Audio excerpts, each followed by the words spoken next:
নমস্কার ম্যাডাম। নমস্কার। আমি একজন সাংবাদিক। আপনাকে কিছু আমি প্রশ্ন করতে চাই। বলুন। অন্নপূর্ণা ভান্ডারের টাকা পেয়েছেন?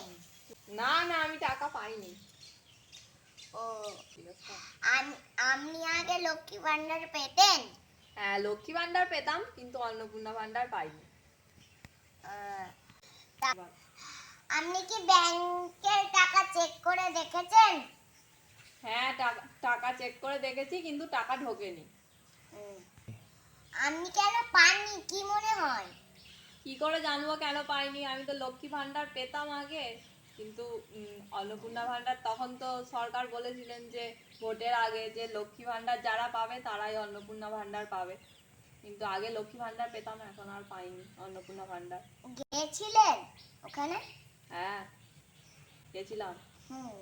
আচ্ছা, ডিবিটি লিংক কি করানো আছে? হ্যাঁ, আমি ডিবি লিংক করিয়েও টাকা পাইনি। এই যে অনেকে যারা টাকা পাচ্ছে না তারা তো রাস্তায় গড়িয়ে গড়াগড়ি খেয়ে যাচ্ছে, কান্নাকাটি করছে, আপনি কি সেটা করবেন? না, রাস্তায় গড়িয়ে কান্নাকাটি করে আর কি হবে?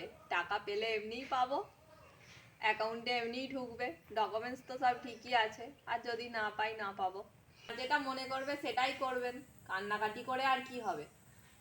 সরকার যদি মনে করেন যে আমি টাকা পাওয়ার যোগ্য, তাহলে অবশ্যই টাকা দেবেন, আর যদি মনে করেন যে টাকা পাওয়ার যোগ্য নই, তাহলে দেবেন না।